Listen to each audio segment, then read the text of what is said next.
والسلام على أشرف الأنبياء المرسلين سيدنا محمد وعلى آله وصحبه أجمعين. السلام عليكم warahmatullahi wabarakatuh. Selamat datang ke Masjid Mujahidin dan terima kasih kerana memilih Masjid Mujahidin untuk hadir ke kuliah duha yang barakah ini yang akan disampaikan oleh yang berbahagia Ustaz Izal Mustafa. Seterusnya marilah kita menghadiahkan suratul Fatihah kepada junjungan Nabi besar kita Nabi Muhammad sallallahu alaihi wasallam serta ahli keluarganya dan sahabat baginda, para awliya dan anbiya dan para syuhada, dan kepada guru-guru kita sekalian muslimin muslimat mukminin mukminat, dan tidak lupa juga kepada para penghasas serta kesemua jemaah dan relawan yang telah banyak menabur bakti dan jasa kepada Masjid Mujahidin yang dahulu maupun yang sekarang. Kepada kedua ibu bapa kita, baik yang masih hidup atau yang sudah meninggal dunia, serta semua para penderma yang menyumbang kepada masjid ini, dan marilah sama-sama juga kita mendoakan semoga wabak penyakit ini dihilangkan oleh Allah SWT dan diberikan ubat atas rahmat Allah SWT, dan semoga negara Singapura diberikan perlindungan, senantiasa makmur, aman dan damai, dan rakyat bersatu padu, bergotong royong dan dapat menjalankan kerja-kerja kebajikan dengan penuh rasa kasih sayang, dan semoga ekonomi Singapura dalam keadaan stabil dan maju. Ila hadrat Nabi Mustafa Muhammad Rasulullah sallallahu alaihi wasallam wa ala alihi wa ashabihi wa zurriyyatihi wa ila arwahi wal jamil muslimina wal muslimat wal mu'minina wal mu'minat. Al-Fatihah. A'udzu billahi minasyaitonir rajim. Bismillahirrahmanirrahim. Alhamdulillahi rabbil alamin. Ar-Rahmanir Rahim. مالك يوم الدين إياك نعبد وإياك نستعين اهدنا الصراط المستقيم صراط الذين أنعمت عليهم غير المغضوب عليهم ولا الضالين آمين. ألنا تقبل صالحا والقبول يا قاضي الحاجات. الفاتحة. أعوذ بالله من الشيطان الرجيم. بسم الله الرحمن الرحيم. الحمد لله رب العالمين. الرحمن الرحيم. مالك يوم الدين. إياك نعبد وإياك نستعين. اهدنا الصراط المستقيم صراط الذين أنعمت عليهم غير المغضوب عليهم ولا الضالين آمين. InsyaAllah untuk pengetahuan bersama, para relawan Masjid Mujahidin akan menjalankan kutipan tabung bergerak untuk mengisikan dana pentadbiran Masjid Mujahidin. Ribuan terima kasih diucapkan atas sumbangan ikhlas para jemaah sekalian. Semoga diberkati dan dirahmati Allah SWT. Amin ya Rabbal Alamin. Ma'asyiral muslimin rahimakumullah, untuk pengetahuan bersama, para jemaah boleh membuat pembayaran zakat di kaunter kami pada waktu pejabat ataupun di MUIS ataupun melalui online. Terima kasih. Kepada para jemaah yang dirahmati Allah SWT, kami memohon kerjasama untuk menjaga keselamatan para jemaah dalam masjid ketika beribadah dengan pertama, memakai pelitup muka dengan betul. Kedua, menggunakan sejadah peribadi pada mereka yang mengerjakan solat dan tidak bersentuhan di jemaah. Para jemaah, salam mufti digalakkan. Serta digalakkan untuk mengambil wuduk daripada rumah. InsyaAllah selepas kuliah duha nanti, kami mohon kerjasama para jemaah untuk beredar melalui pintu mengikut zon 1, 2 dan 3 masing-masing.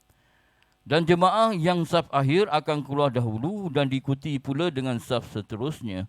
sehingga saf yang awal yang akan keluar akhir dari masjid dan harap para jemaah menjaga jarak selamat 1 meter dari yang lain. Terima kasih dan semoga Allah SWT memberkati jemaah sekeluarga dan membalas segala jasa baik. Amin ya rabbal alamin.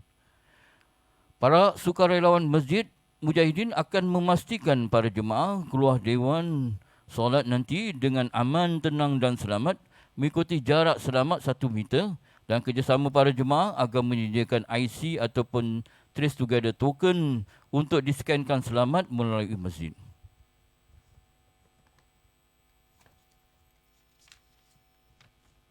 Ma'asyiral muslimin rahimakumullah. Kami sedang mengumpulkan dana untuk pembaikan semula bumbung Masjid Mujahidin yang sedang mengalami kebocoran. Kami merayu kepada para jemaah yang dermawan sekalian untuk sama-sama bergabung dalam usaha ini. Sokonglah kami dan doakan kami. Semoga Allah SWT membalas sumbangan anda dengan sebaik-baik ganjaran. Allahumma amin. Dan bagi para jemaah yang bawa kenderaan, kami ingin merayu agar tidak meletakkan kenderaan anda sembarangan dan diharapkan agar para jemaah dapatlah meletakkan kenderaan anda di kapak HDB. Para jemaah para jemaah juga tidak dibenarkan meletakkan kenderaan anda di sepanjang Stirling Road dan yang boleh menjejas lalu lintas, terutama sekali di sepanjang Seleko. Dan kami memohon kerjasama jemaah agar tidak merokok di pekarangan masjid. Terima kasih atas kerjasama anda semua. Mohon kerjasama para jemaah agar keluar dengan tenang, aman dan selamat. Keluarkan IC dan Trace Together token anda untuk scan selamat dan jarak 1 meter antara satu sama lain. Semoga Allah merahmati perjalanan anda nanti selepas akhir majlis. Dengan itu kami sudahi dengan wassalamualaikum warahmatullahi wabarakatuh.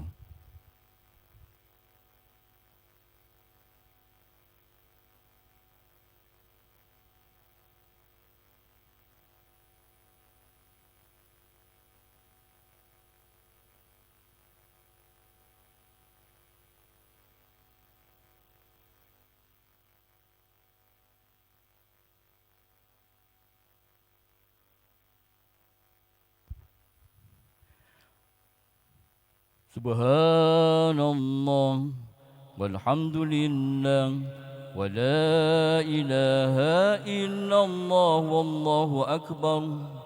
Subhanallah walhamdulillah wa la ilaha illallah wallahu akbar. Subhanallah walhamdulillah wa la ilaha illallah wallahu akbar. Subhanallah walhamdulillah wa la ilaha illallah wallahu akbar. Subhanallah walhamdulillah wa la ilaha illallah wallahu akbar. Subhanallah walhamdulillah wa la ilaha illallah wallahu akbar. Subhanallah walhamdulillah ولا إله إلا الله والله أكبر. سبحان الله والحمد لله ولا إله إلا الله والله أكبر. سبحان الله والحمد لله ولا إله إلا الله والله أكبر. سبحان الله والحمد لله ولا إله إلا الله والله أكبر. سبحان الله والحمد لله ولا إله إلا الله والله أكبر. سبحان الله والحمد لله ولا إله إلا الله والله أكبر. سبحان الله والحمد لله ولا إله إلا الله والله أكبر. سبحان الله والحمد لله ولا إله إلا الله والله أكبر. سبحان الله والحمد لله ولا إله إلا الله والله أكبر. سبحان الله والحمد لله ولا إله إلا الله والله أكبر سبحان الله والحمد لله ولا إله إلا الله والله أكبر سبحان الله والحمد لله ولا إله إلا الله والله أكبر اللهم صل على سيدنا محمد عبدك ورسولك النبي الأمي وعلى آله وصحبه وسلم اللهم صل على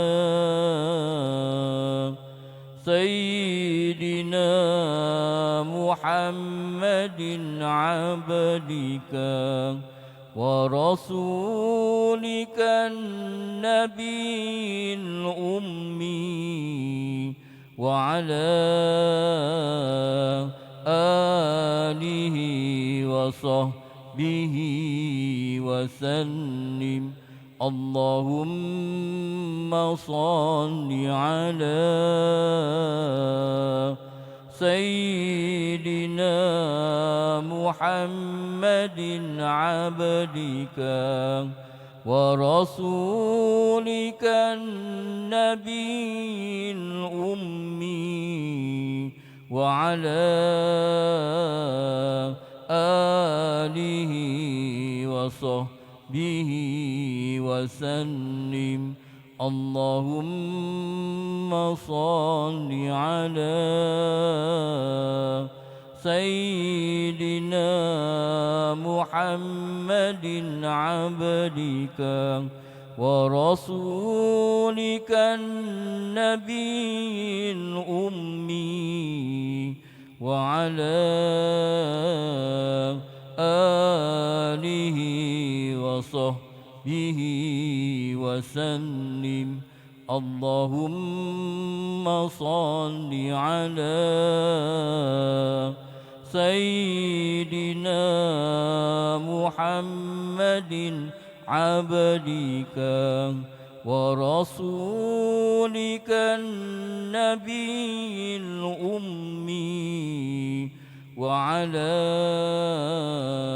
آله وصحبه وسلم اللهم صل على سيدنا محمد عبدك ورسولك النبي الأمي وعلى آله وصحبه وسلم اللهم صل على سيدنا محمد عبدك ورسولك النبي الأمي وعلى آله وصحبه وسلم أصبحنا على فطرة الإسلام وكلمة الإخلاص وعلى دين نبينا محمد صلى الله عليه وسلم وعلى ملة أبينا إبراهيم حنيفا وما كان من المشركين اللهم إنا أصبحت منك في نعمة الوعافية والسترة فأتم علي نعمتك وعافيتك وسترك في الدنيا والآخرة أعوذ بكلمات الله التامات من شر ما خلق أعوذ بكلمات الله التامات من شر ما خلق أعوذ بكلمات الله التامات من شر ما خلق اللهم إنا أعوذ بك من الهم والحزن وأعوذ بك من العجز والكسل وأعوذ بك من الجبن والبخل وأعوذ بك من غلبة الدين وقهر الرجال. بسم الله شافي، بسم الله معافي، بسم الله الذي لا يضر مع اسمه شيء في الأرض ولا في السماء وهو السميع العليم. اللهم فينا، اللهم عافنا في بدنا، اللهم عافنا في سمعنا، اللهم عافنا في بصرنا، اللهم عافنا في بدنا، اللهم عافنا في سمعنا، اللهم عافنا في بصرنا، اللهم عافنا في بدنا، اللهم عافنا في سمعنا، اللهم عافنا في بصرنا. اللهم إنا أعوذ بك من الكفر والفقر، اللهم إنا أعوذ بك من العذاب القبر، لا إله إلا أنت. Ya Allah, aku berlindung kepadamu dari kekufuran dan kefakiran. Ya Allah, aku berlindung kepadamu daripada azab kubur. Tiada Tuhan kecuali Engkau, ya Allah. Allahumma inna a'udzubika minal kufri wal faqr. Allahumma inna a'udzubika minal azabil qabr. La ilaha illa ant. Allahumma inna a'udzubika minal kufri wal faqr. اللهم إنا أعوذ بك من العذاب القبر لا إله إلا أنت. اللهم أنت ربي لا إله إلا أنت خلقتنا. اللهم أنت اللهم أنت اللهم ربي لا إله إلا أنت وأنا عبدك وأنا على عهدك ووعدك ما استطعت. أعوذ بك من شر ما صنعت. أبو لك بنعمتك علي وأبو بذنبي فاغفر لي فإنه لا يغفر الذنوب إلا أنت. حسبي ربي جل الله ما في قلبي غير الله نور محمد صلى الله لا إله إلا الله. حسبي ربي جل الله ما في قلبي غير الله نور محمد صلى الله لا إله إلا الله. حسبي ربي جل الله ما في قلبي غير الله نور محمد صلى الله لا إله إلا الله. الله الله الله يا الله. الله الله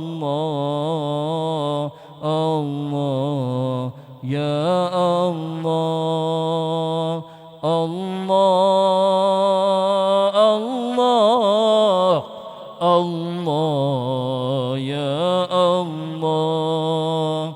الله الله الله يا الله. تبنا يا الله. تبنا يا الله. تبنا يا الله. تبنا يا الله. ورجعنا ورجعنا ورجعنا يا الله. ورجعنا ورجعنا ورجعنا يا الله. الله الله الله يا الله. الله الله الله يا الله. الله الله الله يا الله. الله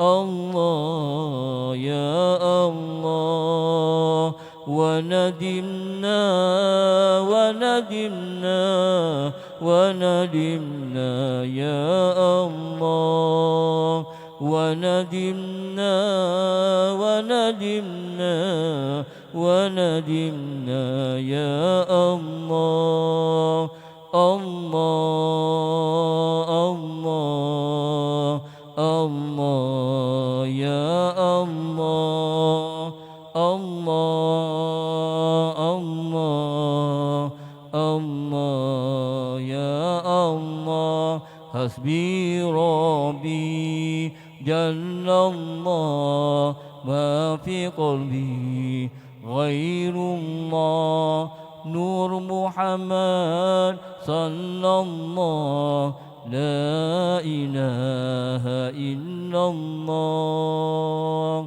لسها من دون الله كاشفا لسها من دون الله كاشفا لسها من دون الله كاشفا لسها من دون الله كاشفا لا إله إلا الله الملك الحق المبين محمد رسول الله صادق الوعد الآمين لا إله إلا الله الملك الحق المبين محمد رسول الله صادق الوعد الآمين لا إله إلا الله الملك الحق المبين محمد رسول الله صادق الوعد الآمين اللهم صل وسلم وبارك عليه.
Subhanallah walhamdulillah wa la ilaha illallah wallahu akbar.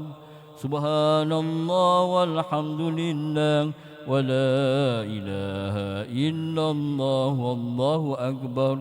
Subhanallah walhamdulillah wa la ilaha illallah wallahu akbar. Subhanallah walhamdulillah wa la ilaha illallah wallahu akbar. Subhanallah walhamdulillah wa la ilaha illallah wallahu akbar. Subhanallah walhamdulillah wa la ilaha illallah wallahu akbar. Allahumma salli ala سيدنا محمد عبدك ورسولك النبي الأمي وعلى آله وصحبه وسلم. اللهم صل وسلم وبارك عليه.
Bismillah.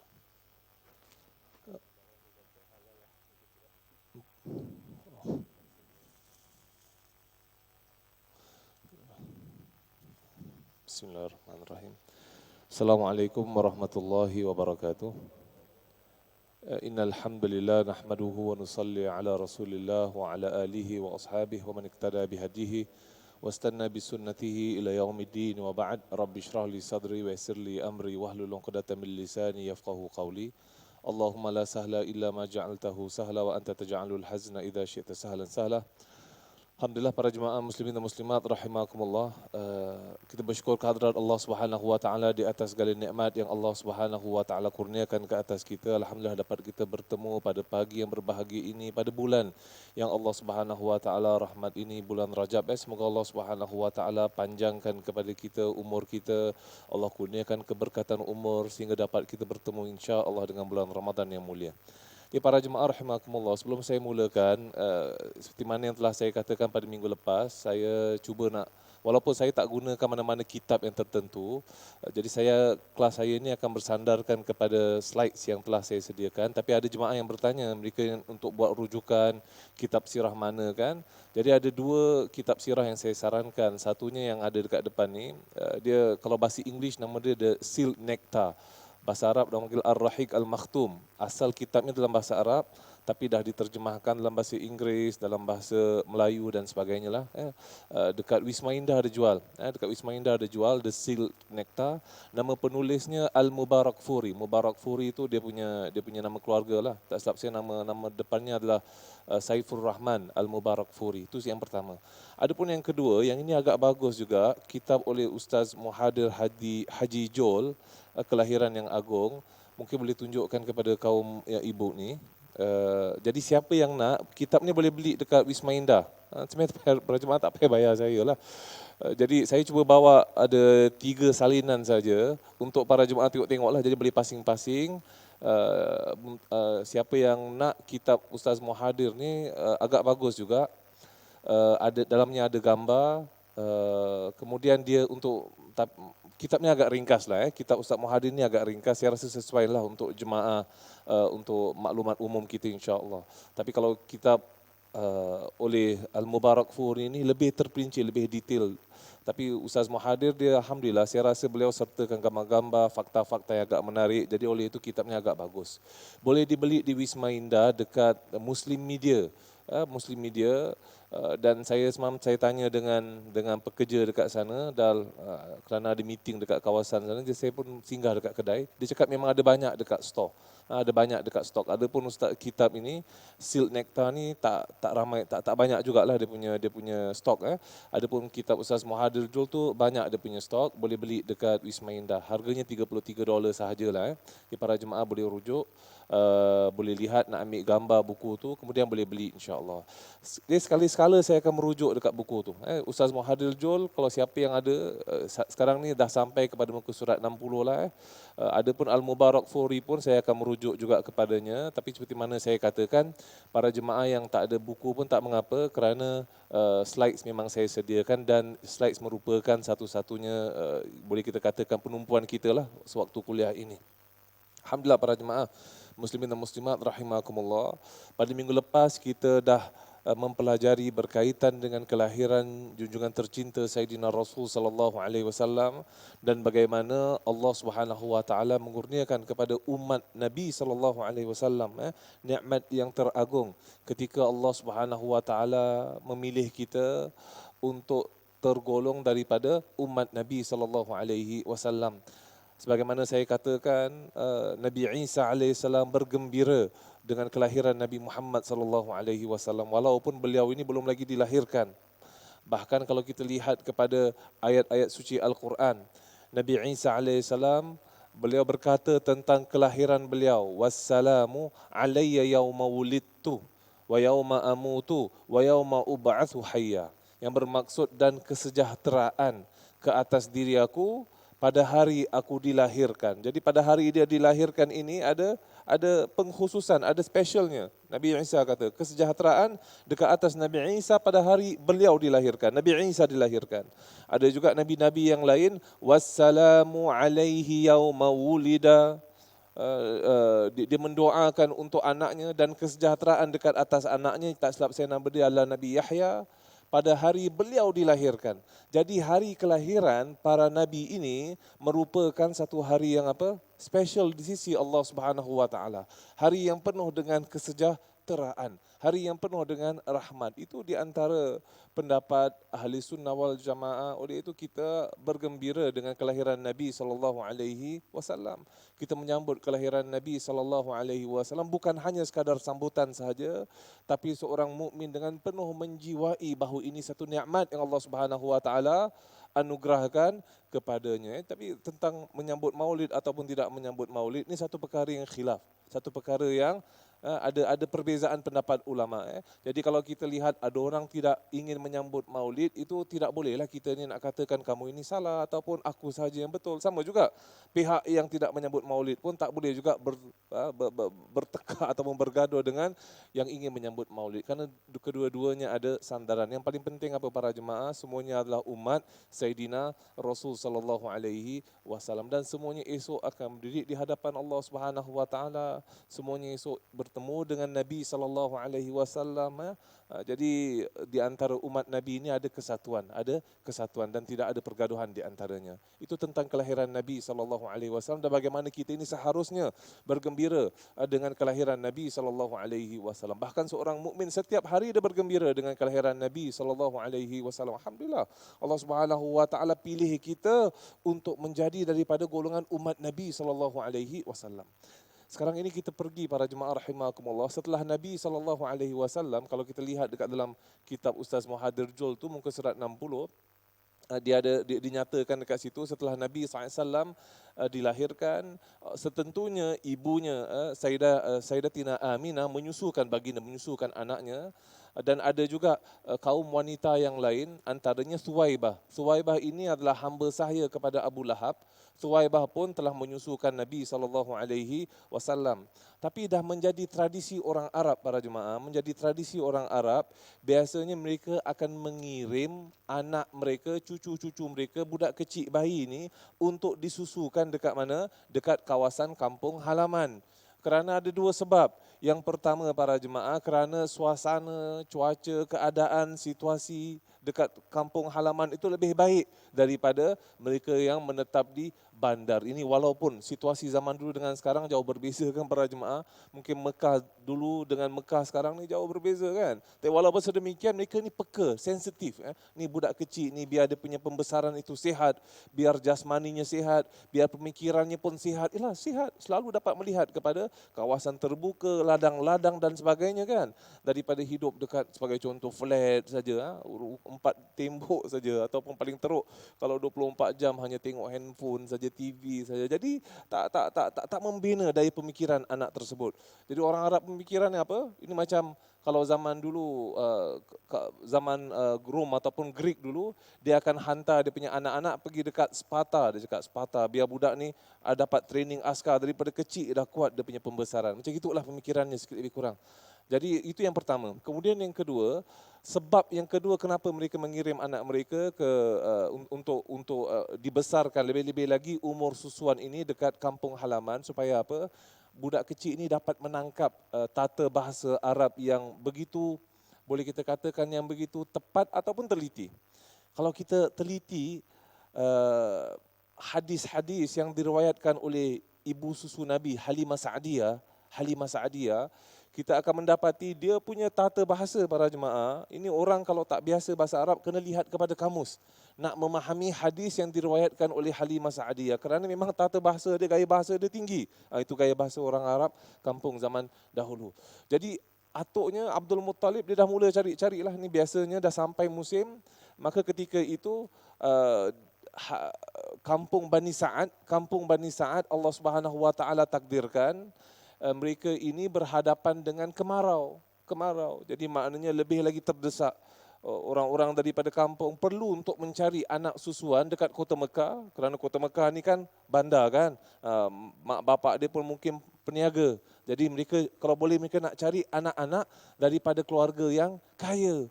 Dia kalau lalu, oh ini keluarga Quraisy. Quraisy pun ada macam-macam keluarga. Oh ini daripada Bani Makhzum, daripada keluarga Makhzum. Ini confirm ni, oh KB ni banyak duit. Cuma pergi longgok, pergi cari baby-baby ataupun bayi-bayi untuk kita jadikan anak susuan. Daripada keluarga Makhzum sebagai contoh. Kerana kalau mereka jadikan anak susuan, maknanya apa? Ayah budak tu akan memberi nafkah akan memberi hadiah kepada ibu susuannya, akan memberi nafkah kepada ibu susuannya. Dah stable insya-Allah. 2 tahun jadi ibu susuan, 2 tahun monthly income. Dah tak payah nak fikir apa-apa dah pun. Dapat duit yang banyak, dapat hadiah dan sebagainya. Jadi kaum wanita daripada Bani Sa'ad semuanya pergi dekat kota Mekah ketika itu. Dan di antara mereka ada seorang wanita namanya Halimah Sa'diyah. Dia pergi ke sana dengan suaminya. Suaminya nama Hazim. Naik, ada 2 riwayat. Ada satu riwayat katakan beliau ni menaiki seekor keldai. Keldai yang dah tua, yang dah usang ataupun yang dah lemah. Riwayat yang kedua dikatakan dia ni naik unta. Unta sama juga, unta yang dah lemah. Bahkan unta Halimah Sa'diyah ni yang last sekali para jemaah. Orang dekat depan semua dah bising. Halimah cepat sikit lah. Kamu ni menyebabkan kita satu rombongan semua ni lambat. Cepat sikit. Halimah tak boleh buat apa-apa.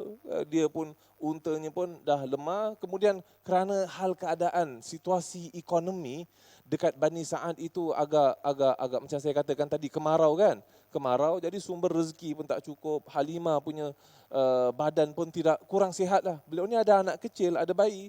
Dan bayi itu pun dapat minuman pun kadang-kadang tak cukup.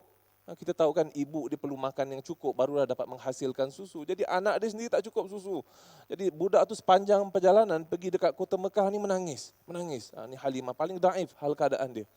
Mereka sampai dekat kota Mekah para jemaah rahimakumullah.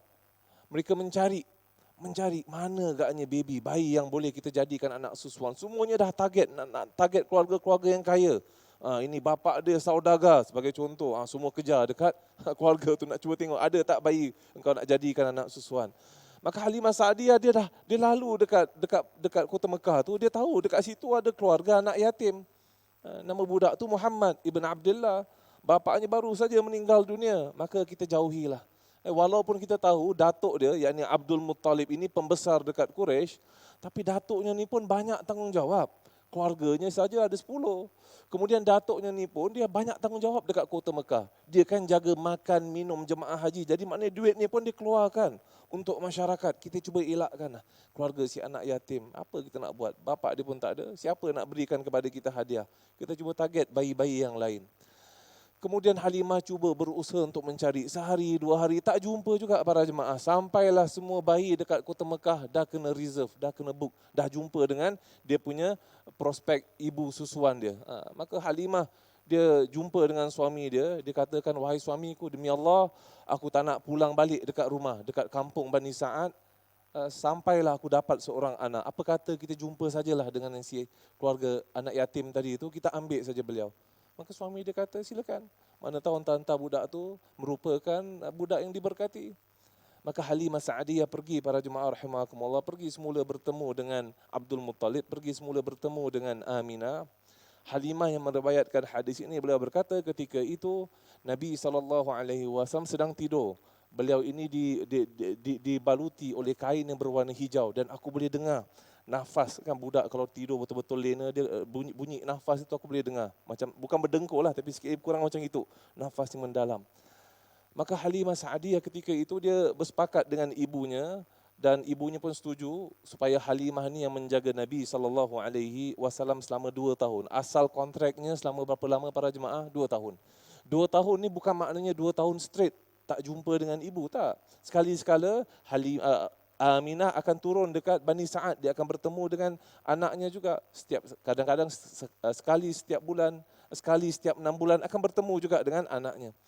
Maka Halimah katakan, tatkala aku mendukung bayi tersebut, ketika itu dengan segera dia boleh rasa susunya tu penuh. Susunya penuh. Masya-Allah. Sedangkan sebelum tu tak cukup. Maka Nabi SAW mula menyusu daripada dada sebelah kanannya. Dada sebelah kanannya. Dan dia katakan sehingga susunya cukup sampai anak, setelah itu dia boleh sambung, dia boleh menyusukan anaknya. Jadi dia katakan, oleh kerana aku ni ada 2 anak, dia menjaga Nabi dan dia menjaga seorang lagi bayi kecil. Dia cakap Nabi SAW tidak akan pernah mengambil susu daripada dada sebelah kiri. Maknanya diberikan sebelah tu daripada kecil lagi dia dah tahu diberikan sebelah tu kepada adik susuannya. Maka Nabi itu keberkatan yang pertama. Kemudian setelah mereka sampai semula dekat keldai mereka nak pulang, secara otomatis para jemaah, sewaktu perjalanan pulang daripada kota Mekah pergi dekat Bani Sa'ad, Halimah punya keldai ni, ataupun dalam sebuah riwayat macam saya katakan tadi, unta, seolah-olah macam ada energi. Unta dia punya keldai ni yang first kali lari kat depan. Sampai pun wanita-wanita dekat Bani Sa'ad katakan, wahai Halimah, engkau beli keldai baru ke? Halimah kata tidak, ini keldai yang sama. Tapi tak boleh kontrol ni sekarang, tak tahu kenapa dia yang first kali. Sedangkan pada awal tadi, pergi dekat kota Mekah, suaminya Hazim, suami Halimah ni terpaksa kerana keldai dia dah usang, dah tua, dah lemah, tak mampu nak untuk dua orang untuk menunggang keldai tersebut. Suaminya terpaksa menarik tali keldai itu daripada Bani Sa'ad sampai dekat Mekah. Tapi sekarang ni kerana dah tak boleh sangat kontrol, suaminya pun yang duduk dekat belakang tu. Keldai dia yang first kali sampai dekat Bani Sa'ad. Halimah dengan suaminya para jemaah sampai saja dekat Bani Sa'ad, dia punya rumah, dia memang ada seekor unta. Untanya unta betina dan dah kurus kering pun. Halimah katakan, tatkala aku pulang saja dekat rumah aku mendapati unta ni sudah gemuk. Sedangkan baru beberapa hari aku meninggalkan unta tersebut. Sekarang dah gemuk, siapa yang menjaga? Kan? Sampai dia punya kantung susu unta tersebut pun penuh. Sedangkan tak ada bayi. Maka Halimah perah susu tu, dia kasih minum sampai dia kenyang. Dan dia katakan ini kali yang pertama semenjak beberapa bulan dia dapat rasa kekenyangan macam itu. Susu unta dia begitu banyak, dah diperah, ada lagi. Dah diperah, ada lagi. Sampai dia boleh mampu untuk memberikan susu-susu tersebut kepada jiran tetangga. Halimah Sa'adiyah pula dia ada dua kambing. Seekor kambing betina, seekor kambing jantan. Di mana saja Allah Subhanahu Wa Taala takdirkan, keesokan harinya tatkala Halimah ini beri ataupun lepaskan kambingnya untuk diternak, kambingnya setelah beberapa hari para jemaah menjadi gemuk. Gemuk kemudian membiak sehingga menjadi banyak. Sampai penduduk kampung itu berkata, wahai kaumku, kamu sekarang lihat di mana saja Halimah ini melepaskan dia punya kambing, dekat situ kamu lepaskan kamu punya kambing. Maka semua pergi ikut dia. Semua penduduk kampung dia ikut dekat mana Halimah lepaskan kambing dia, dekat mana Halimah biarkan kambing-kambingnya untuk ternak, dekat situ mereka berikan. Jadi ini keberkatan rezeki siapa yang kurniakan para jemaah rahimakumullah, Allah Subhanahu Wa Taala. Dengan rezeki yang Allah kurniakan, suaminya beli unta yang kedua sehingga untanya pun membiak menjadi banyak. Setelah 2 tahun, suaminya membawa bayi tersebut, Nabi Muhammad SAW pergi dekat kota Mekah kerana itu yang dijanjikan. Tapi mereka memujuk ibunya, memujuk Aminah. Wahai Aminah, kami minta izin kepada kamu, biarkanlah Muhammad ini dengan kami. Tak ada masalah apa-apa dengan Muhammad ni, begitu baik. Tapi kami suka untuk menjaga Muhammad. Kamu tak payah bayar. Tak payah bayar, kami jaga Muhammad SAW. Maka Aminah izinkan para jemaah, izinkan untuk Nabi SAW menetap lagi dekat kota ataupun dekat kampung Bani Sa'ad selama beberapa lagi tahun. Dalam sebuah riwayat 5 tahun sampai umur Nabi 5 tahun, riwayat yang kedua sampai umur Nabi SAW 6 tahun. Pada ketika umur Nabi SAW para jemaah, ini yang tadi saya katakan, maaf saya pun dah terkedepan.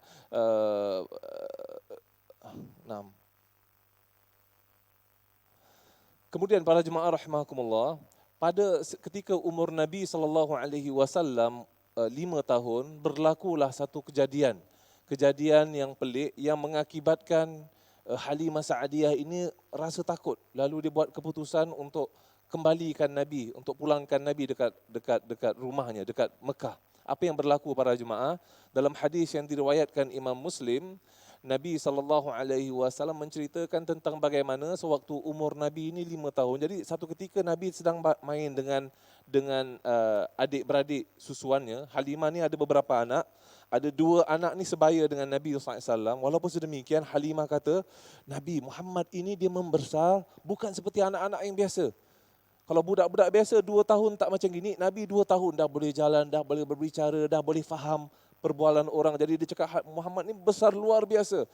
Jadi ketika umur Nabi 5 tahun, anak kepada Halimah, anak lelaki kepada Halimah, dia balik ke rumah. Halimah dekat dalam rumah sedang masak. Nabi dengan adik-beradik ini semua sedang main dekat luar rumah. Anak kepada Halimah pulang ke rumah. Dalam hal keadaan takut, dia katakan, ibu, lihatlah.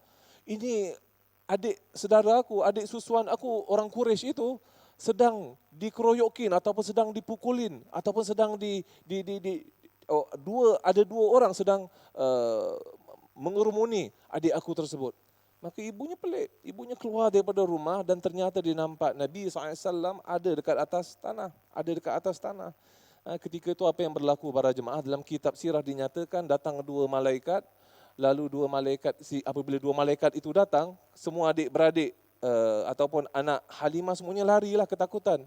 Dan dua malaikat itu mengambil Nabi SAW lalu membelah dada Nabi SAW, mengeluarkan hatinya, lalu mereka meletak hatinya dekat sebuah bekas, lalu bekas itu diisi dengan air zam-zam, lalu hati itu dibersihkan daripada kotoran yang ada dekat ataupun penyakit yang ada dekat hati tersebut. Lalu hati itu dikembalikan semula ke dada, lalu ditutup para jemaah rahimakumullah, ditutup semula hati ataupun dada tersebut. Ini merupakan satu kurniaan Allah Subhanahu wa taala. Sayyidina Anas bin Malik, dan kita tahu Sayyidina Anas ini dia menjadi pembantu rumah Nabi selama 10 tahun. Jadi dia lihat perincian apa Nabi buat, macam mana Nabi tidur, macam mana Nabi bangun, bagaimana Nabi, berapa banyak uban ada dekat janggut Nabi, berapa banyak uban ada dekat rambut Nabi. Anas bin Malik yang memerhatikan kerana 10 dia 10 tahun dengan Nabi SAW. Sayyidina Anas bin Malik berkatakan, aku menyaksikan dekat dada Nabi SAW ini ada bekas seolah-olah ada garis yang panjang. Subhanallah. Jadi memang perkara tersebut berlaku para jemaah rahimakumullah. Bahkan dalam sebuah riwayat ia berlaku 3 kali. Ini kali yang pertama, kemudian nanti akan berlaku lagi, kemudian nanti sebelum Isra Mi'raj berlaku sekali lagi pembedahan dada Nabi SAW. Nah, ketika apakah hikmah kejadian itu para jemaah rahimakumullah?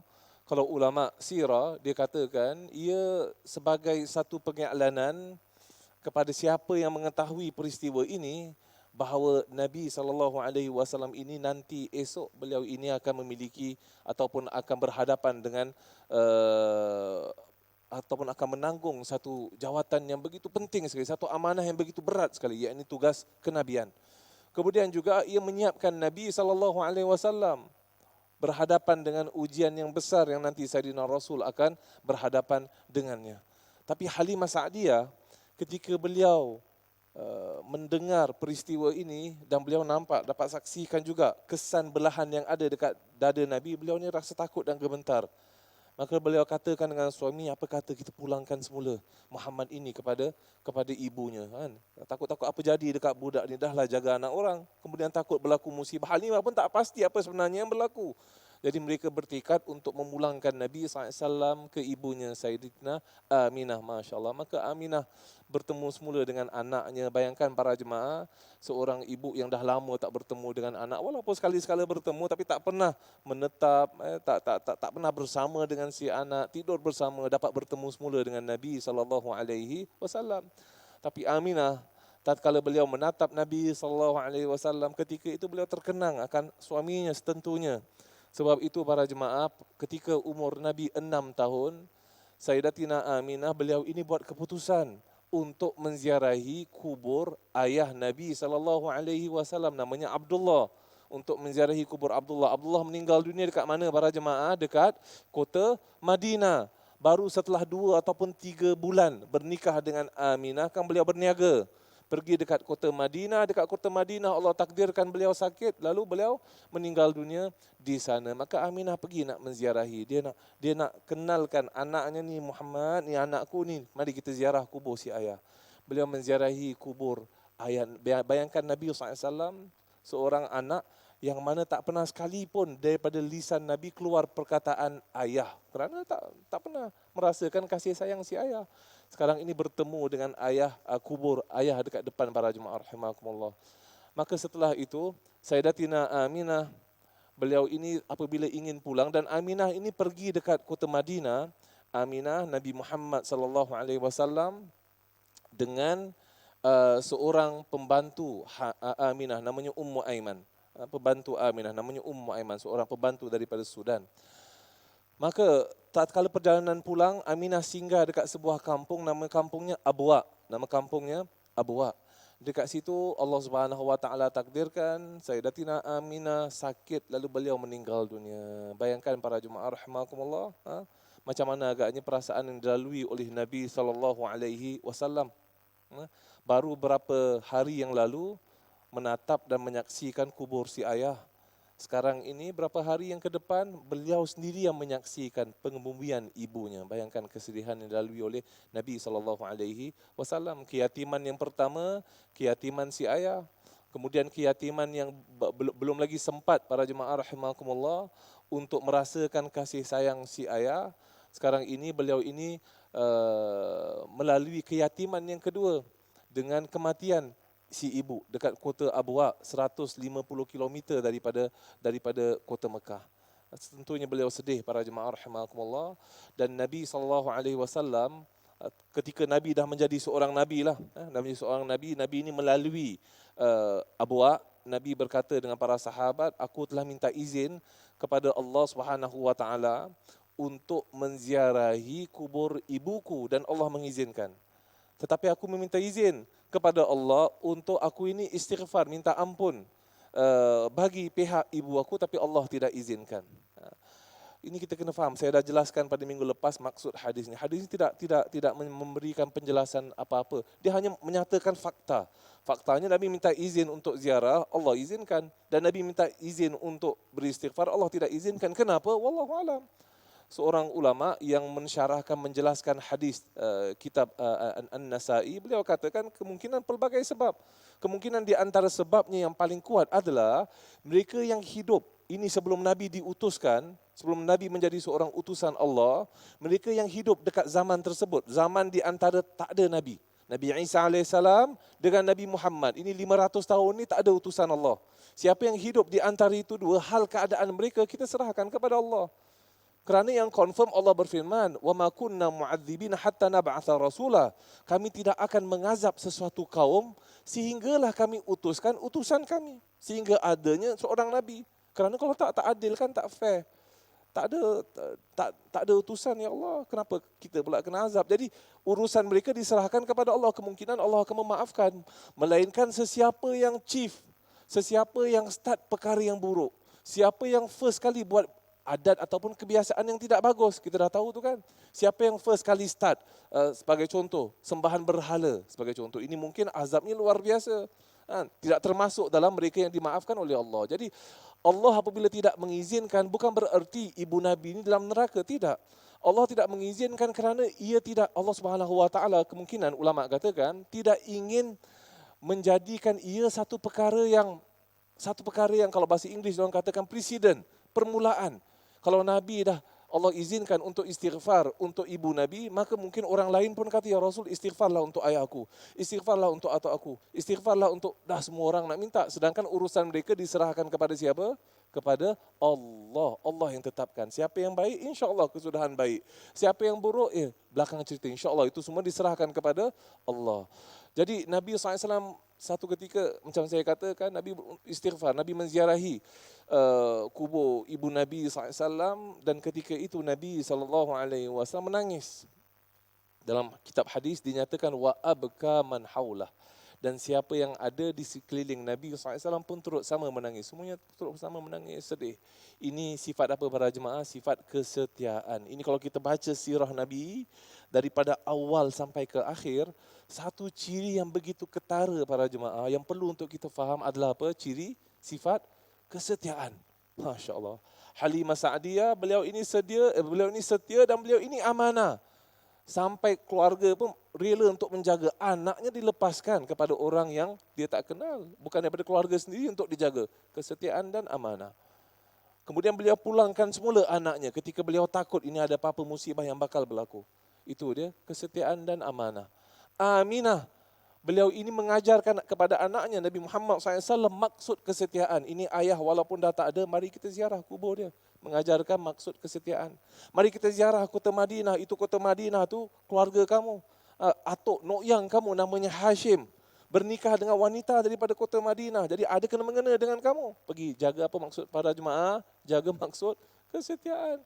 Ini maksud ni yang perlu untuk kita titipkan dalam diri kita, dalam diri anak-anak kita. Tak boleh para jemaah, keluarga kita saja kita nak dekat, ni keluarga suami, tak apalah, tak penting. Na'udzubillah, kadang-kadang setentunya kita tak redha kalau berlaku penceraian dalam keluarga kan. Tak ada orang yang suka, tak ada orang yang happy. Tapi anak itu tak berdosa. Anak ini tetap juga dia ada ayah, itu tetap ayah dia. Dan ini tetap mak dia. Walaupun kita dapat penjagaannya, tapi ahli keluarga yang sana perlu juga untuk kita menghubungkan silaturahim. Ini apabila maksud ini tidak kita tanamkan dalam diri kita, dalam diri anak itu yang berlaku perbalahan. Ya maksud sampai berlaku pergaduhan, sampai anak-anak pun terjejas. Dah bertahun tak ziarah atuk, tak ziarah nenek. Atuk nenek meninggal dunia pun tak pergi. Ini maksud kesetiaannya apabila hilang dalam kamus kehidupan, yang akan timbul para jemaah adalah apa? Adalah permusuhan dan perbalahan. Dan tak ada orang yang akan happy ketika itu. Jadi sirah mengajarkan kepada kita, Nabi menziarahi kubur maknya walaupun maknya dah tak ada. Maksud kesetiaan yang begitu tinggi para jemaah rahimakumullah. Nabi melalui saat yang sukar, kan betul tak betul para jemaah? Diuji oleh Allah Subhanahu Wa Taala dengan kematian si ayah, dengan kematian si ibu. Sekarang ni berpindah dekat rumah atuk pula. Rumah atuk dari umur 6 tahun sampai umur 8 tahun, subhanallah. Abdul Muttalib dia peluk Nabi SAW, dia jaga Nabi SAW seperti anaknya sendiri. Dan dia sayang kepada Nabi SAW. Dan Abdul Muttalib ni macam saya katakan umurnya sekitar 90 tahun ketika itu. Beliau ini merupakan pembesar Quraisy kan kita tahu. Dia ada satu tempat khas dekat tepi Kaabah. Mereka ni kalau ada mesyuarat, kalau istilah kita, bahasa kita, parlimen lah macam itu. Parlimen. Mereka ada mesyuarat, Abdul Muttalib punya kerusi ini special. Tak ada orang boleh duduk, ini tempat beliau. Beliau ni pembesar, beliau ni ketua. Dan Nabi Muhammad SAW kadang-kadang akan duduk dekat situ. Dan Abdul Muttalib biarkan, walaupun pakcik-pakcik yang lain semua marah. Abu Lahab marah, kenapa ni kamu duduk ni? Ini tempat ayah ni, tak boleh duduk. Maka Abdul Muttalib katakan biarkan. Maka Nabi duduk dan Nabi dengar para jemaah. Nabi ketika itu umur 6, 7 tahun, dia dengar perbualan kaum. Apa yang masyarakat berbicara, apa yang pembesar, pemimpin, orang pemimpin ni berbual, mesyuaratnya pasal apa? Budak umur 6, 7 tahun, maknanya dah mature, dah peka para jemaah. Dah peka dah, alhamdulillah. Budak umur 6 tahun. Kadang-kadang kalau zaman sekarang umur 35 tahun pun imam tengah khutbah pun main game juga kan kadang situ. Tengok ni orang nak book masjid susah, kau dapat tu main game pula. Ya, kan tegur kat atas mimbar, habis kena komplain next week tak boleh khutbah pula kan. Ini masalah ni. Jadi Abdul Muttalib bila dia nampak ini luar biasa ni. Anak-anak biasa semua main-main dekat kota Mekah. Tapi Muhammad SAW dia duduk dekat sini dan dia dengar. Maka Abdul Muttalib kata, sesungguhnya cucu aku ini innalahu sya'an. Beliau ini esok ada urusan ni. Ada dia punya role yang dia bakal main dekat kota Mekah.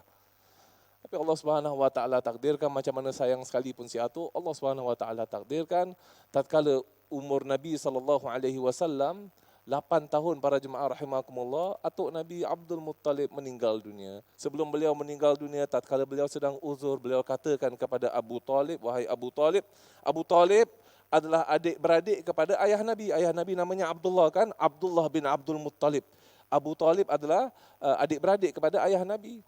Jadi dikatakan kepada Abu Talib, pakcik Nabi, wahai Abu Talib, kamu sekarang ini yang jaga Muhammad. Seperti mana kamu jaga anak kamu sendiri.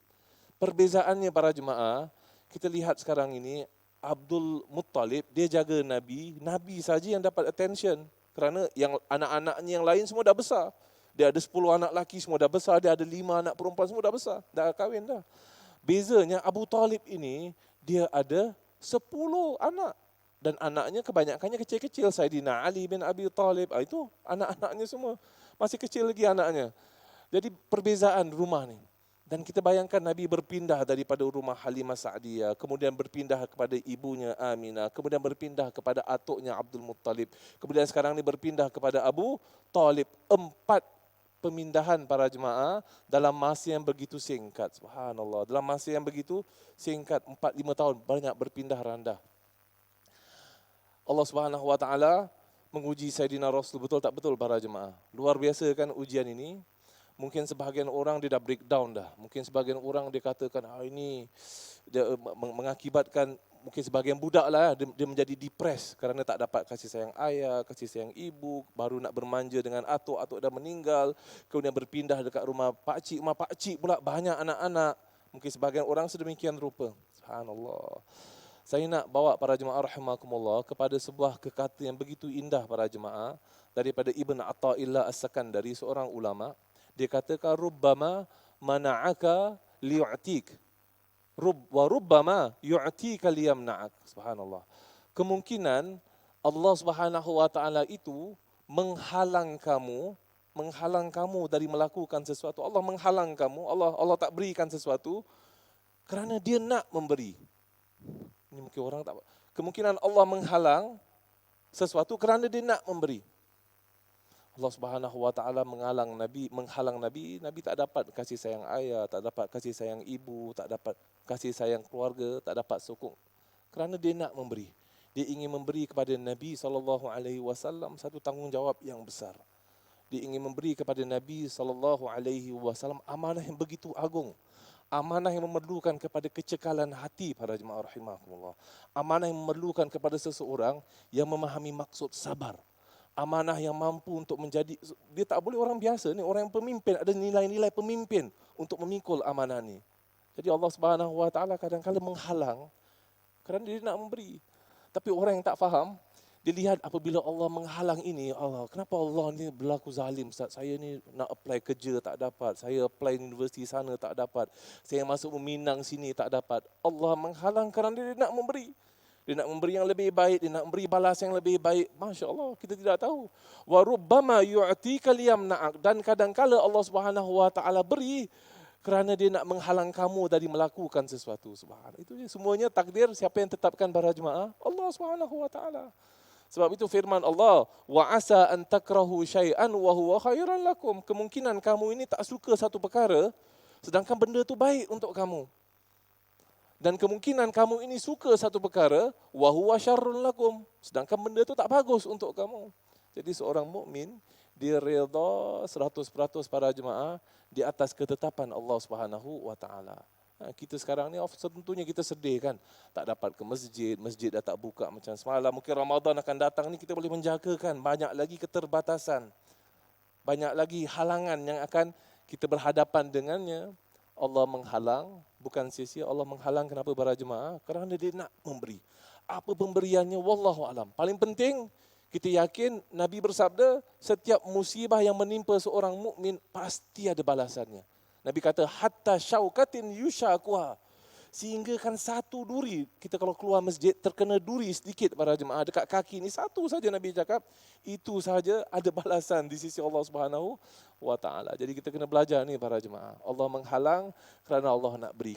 Tapi yang isunya manusia ni kadang-kadang kita nak cepat, kita nak segera, kita nak pemberian tu sekarang juga.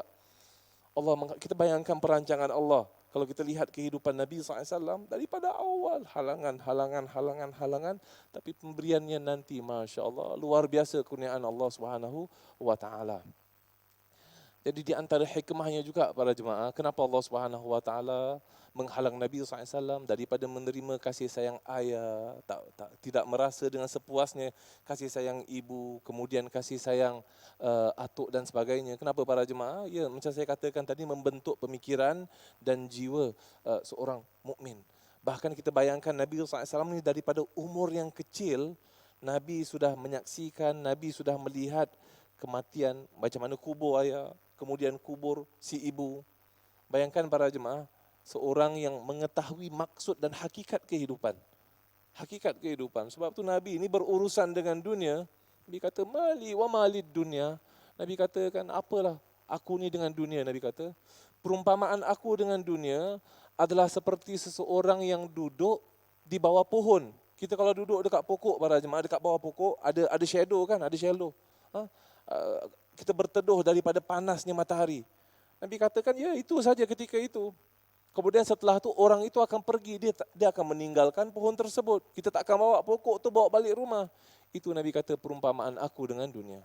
Satu ketika nanti peperangan Hunain, Nabi ini mendapat harta yang begitu banyak para jemaah. Kambing Kambing dan binatang ternak di antara dua bukit, di antara dua gunung. Bayangkan begitu banyak. Kalau satu kambing harganya berapa? $500-600. Kalau kambing begitu banyak, maknanya dah milioner. Begitu banyak sangat kambing. Ketika itu ada seorang Arab Badawi datang dekat sebelah Nabi SAW, dia rasa pelik, takjub. Tak pernah nampak harta begitu banyak. Nabi kata, kamu rasa pelik dengan benda ni semua? Arab tu katakan, benar ya Rasul. Tak pernah aku nampak harta begitu banyak. Maka Nabi berkata, daripada hujung sana sehingga ke ujung sana, semuanya dimiliki oleh kamu. Subhanallah. Maka orang Arab tu kata, ya Muhammad, atakhza'u minni. Engkau ini mempermain-mainkan aku ke? Nabi kata, tidak, ambil, itu milik kamu. Maka dia ambil semua kambing para jemaah dengan segera. Kan dia takut Nabi change dia punya mind kan. Dia ambil dengan segera, dia pergi balik dekat dia punya kaum, dia katakan, wahai kaumku, masuklah kamu agama Islam. Sesungguhnya Muhammad ini memberi pemberian orang yang tidak takut kemiskinan. Subhanallah. Ini dia membentuk pemikiran Nabi SAW. Para jemaah rahimakumullah, seperti mana yang saya katakan tadi, ini insya-Allah kita ada masa sedikit lagi, merupakan pendapat sebahagian individu apabila mereka melihat kehidupan Nabi SAW, lebih-lebih lagi kehidupan awal Nabi, sewaktu beliau kecil, tak ada ayah, tak ada mak dan sebagainya, saling pindah randa, kemudian dekat rumah pakcik, keluarga yang begitu besar, extended family, tak ada penumpuan yang tertentu yang diberikan kepada Nabi SAW, maka ada orang buat kesimpulan ini menghasilkan seorang individu yang keras hatinya, seorang individu yang kalau dari segi psikologi maknanya tidak stable pemikirannya, perasaannya, maknanya begitu keras kerana daripada kecil tak pernah dapat kasih sayang. Dia tak pernah dapat kasih sayang, tapi sebagaimana Nabi SAW sabdakan, Addabani Rabbi fa ahsana ta'dibi. Allah Subhanahu wa taala yang mendidik Nabi SAW, dan Allah ini mendidik Nabi dengan cara yang begitu baik. Jadi siapa yang didik Nabi? Allah Subhanahu wa taala. Fakta kita kalau lihat dekat sirah Nabi SAW, satu persatu, nanti insya-Allah kita akan belajar satu persatu peristiwa sirah menunjukkan bahawa Nabi ini bukannya insan yang menjadi insan yang begitu tegar ataupun yang begitu keras hatinya, bahkan sebaliknya. Sifat rahmat Nabi SAW itu luar biasa. Sewaktu peperangan Uhud, sewaktu orang ada yang memukul Nabi SAW, kita tahu kan, memukul Nabi SAW dekat bahunya sampai cedera, sampai Nabi termasuk dekat dalam gaung, dekat dalam lubang yang mereka gali. Nabi dah jatuh macam itu, sebahagian sahabatnya terbunuh. Nabi dengan para sahabat terpaksa retreat, terpaksa pergi belakang dekat atas bukit Uhud. Ketika itu ada sahabat berkata, ya Rasulullah, engkau doalah ke atas kaum Quraisy. Nabi mengangkat kedua tangan, ada sebahagian sahabat, Abu Bakar As-Siddiq, dia dah tutup kepalanya, dia kata habislah. Halakal kaum Quraisy lepas ni dah hancur dah. Nabi angkat kedua tangannya, Nabi bersabda, Allahumma ghafir liqaumi fa innahum la ya'lamun. Ya Allah, engkau ampunkan bagi kaum aku kerana mereka tak tahu, ya Allah. Subhanallah. Kalau mereka tahu, mereka tak buat macam ini. Ya. Sedangkan muka Rasulullah pun berdarah ketika itu, bahunya cedera. Allahumma ghafir liqaumi fa innahum la ya'lamun. Nabi ni makbul doanya. Nabi kalau panjatkan doa, Allah akan kabulkan. Boleh saja Nabi doakan kehancuran bagi kaum Quraisy, dah habis. Tapi Nabi doakan kemaafan. Luar biasa kan para jemaah, sifat kemaafan, sifat rahmat. Kita ni buat baik dengan orang, buat baik dengan kita tu biasalah kan. Orang berbudi, kita berbahasa, itu normal. Orang datang walimah anak kita, kita dapat kad dia, mak takkan tak sedap ni, mak tak pergi rumah ni. Dia pergi walimah, kan dia berbudi dengan kita, kita berbahasa. Tapi kalau kita undang dia tak datang pun, tak heranlah aku nak datang. Dia tak pergi pun walimah kita. Itu kebiasaan, itu normal, standard. Kita punya jiran nanti Ramadan tak lama lagi kan, diberikan kepada kita juadah untuk berbuka. Diberi tapawai besar tapi kuihnya sedikit saja kat dalam. Faham-faham ajalah. Dia suruh top up. Biar buka dia lain sedikit. Kita pun faham, kita bagi lauk sedikit. Kita bagi lauk, kita balas kebaikan orang. Balas kebaikan itu biasa. Tapi buat baik dengan orang yang buat buruk dengan kita, itu yang subhanallah. Itu tahap yang luar biasa para jemaah. Itu tahap Sayyidina Rasul SAW. Orang memusuhi Nabi, berusaha untuk membunuh Nabi. Tapi Nabi doakan kebaikan untuk dia. Dan Nabi cuba berikan alasan. Dia tak tahu, ya Allah. Kalau dia tahu, dia tak buat macam ini. Kalau dia tahu bahawa aku ini Rasulullah, Kalau dia yakin, dia beriman, dia tak buat macam ini. Ya, subhanallah, itu dia Sayyidina Rasul SAW. Bolehkah kita kata Nabi ini tak ada rahmat? Bagaimana Nabi ini meletak mereka yang paling memerlukan. Kita kalau pergi dekat kota Madinah nanti insya-Allah setelah Covid habis, selesai, semoga Allah Subhanahu Wa Taala selesaikan musibah ini dengan segera, dapat pergi kat kota Madinah, kita lihat dekat rumah Nabi, dekat belakangnya ada beranda, ada platform, dia naik sedikit. Itu namanya sofa ataupun beranda. Dekat situ yang Nabi letakkan sahabat-sahabat yang tak ada tugas, sahabat-sahabat yang miskin, yang memerlukan, yang langsung tak ada rumah, dekat situ Nabi letak. Orang yang paling memerlukan Nabi letak sebelah dengan rumah Nabi SAW. Dia punya logik apa para jemaah? Apabila ada orang datang beri hadiah, beri makan, beri minuman, beri rezeki, beri kurma, mereka orang yang pertama sekali Nabi SAW akan agihkan rahmat Nabi kepada mereka yang memerlukan. Ini ada kasih sayang Nabi SAW. Kasih sayang Nabi SAW dengan semua penduduk Madinah.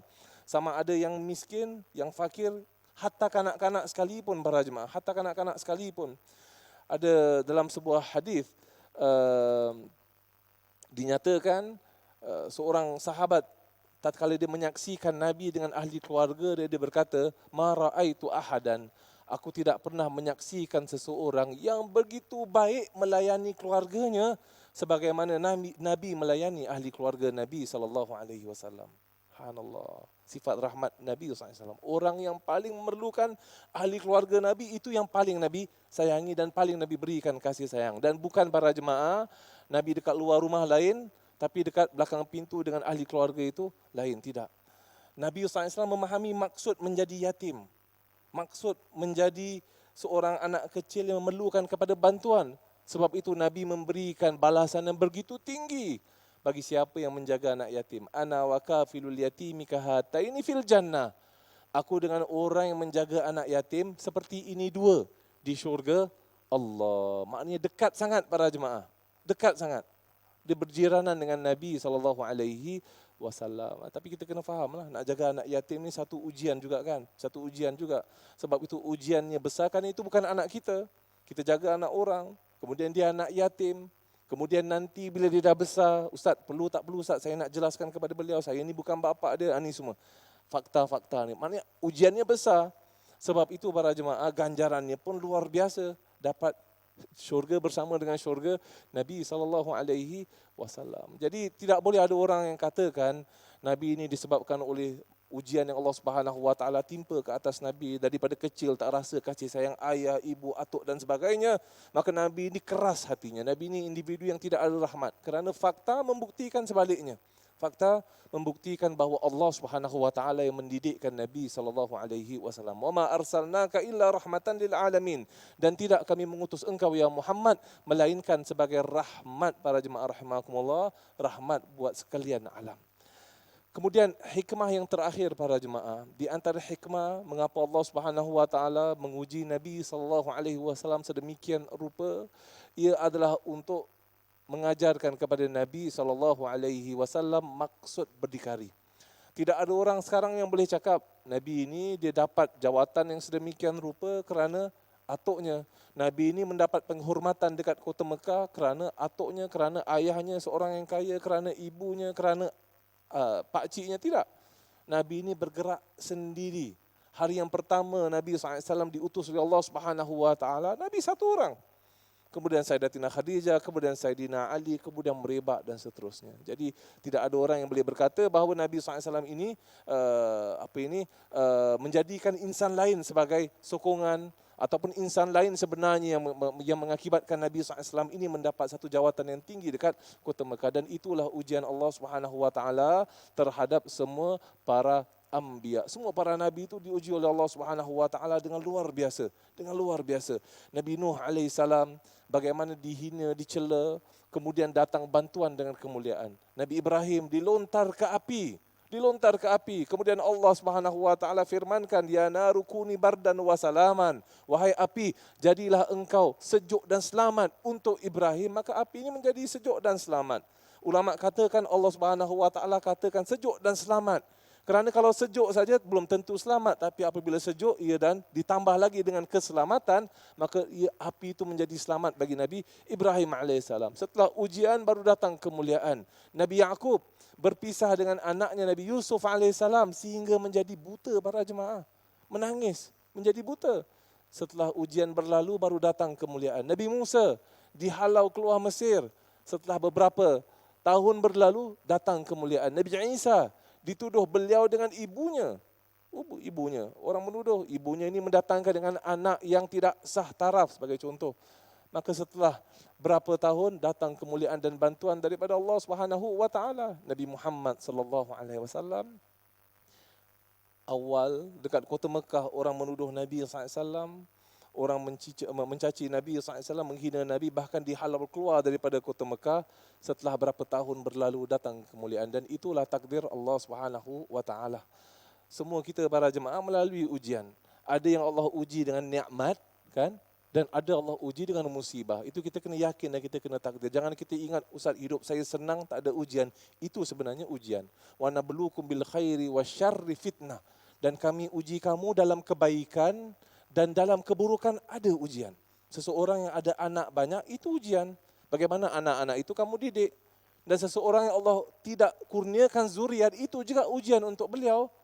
Jadi semua kita berada dalam apa para jemaah, dalam hal keadaan diuji oleh Allah Subhanahu wa taala. Dan setiap ujian Allah Subhanahu wa taala pasti akan berakhir. Dan kesudahannya insya-Allah kesudahan yang baik di sisi Allah Subhanahu wa taala. Ada seorang sahabat namanya Imran ibn Husain.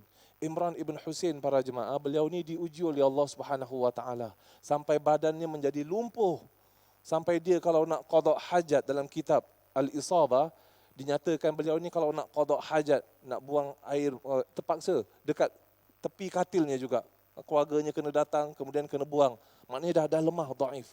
Orang yang datang menziarahi beliau, mereka ada yang menzahirkan bukan kesal lah tapi macam kesian. Ada yang katakan kamu dulu dekat zaman Nabi hebat belaka, kamu berjuang, kamu ini, kamu itu. Kan Imran ibn Husain berapa banyak hadisnya kita lihat. Tapi Imran katakan apa? Ini yang menangis sebenarnya mata kamu. Adapun aku, apa yang Allah tetapkan, aku tahu itu yang terbaik untuk aku. Dan apa yang Allah cinta, apa yang Allah suka, itu yang aku suka. Itu Imran ibn Husain. Seorang mukmin dilihat kebaikan dalam setiap ujian. Yang baik, yang buruk, ada kebaikan di sebaliknya. Jadi insya-Allah itu yang dapat kita pelajari di sebalik sirah Nabi SAW. Insya-Allah pada minggu hadapan kita akan sambung tentang Nabi SAW di rumah Abu Talib. Sebentar saya lihat minggu hadapan ada insya-Allah. Jadi kelas ini cuba minggu yang kelima saja tak ada lah. Jadi minggu hadapan merupakan first of bulan yang baru, first March insya-Allah. Ataupun bulan yang baru, bulan March. Insya-Allah kita bertemu pada minggu hadapan. Sebelum kita akhiri, macam saya katakan tadi, para jemaah yang ingin beli buku tu boleh langsung ke Muslim Media, memang ada banyak stok dekat sana. Dan insya-Allah lah sekali-sekala saya akan merujuk juga kepada kitab tersebut. Siapa yang ingin pakai kitab sirah yang lain boleh, tidak ada masalah kerana saya faham. Bagus juga kalau kita boleh rujuk kepada kitab, kita boleh baca sedikit dan kita faham latar belakang kisah tersebut. Insya-Allah itu saja yang datang daripada saya pada pagi yang berbahagia ini.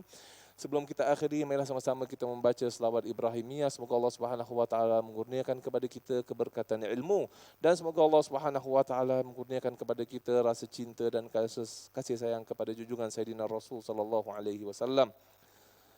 Allahumma salli ala Sayyidina Muhammad wa ala ali Sayyidina Muhammad kama صليت على سيدنا إبراهيم وعلى آل سيدنا إبراهيم وبارك على سيدنا محمد وعلى آل سيدنا محمد كما باركت على سيدنا إبراهيم وعلى آل سيدنا إبراهيم في العالمين إنك حميد مجيد عدد خلقك ورضا نفسك وزينة عرشك ومداد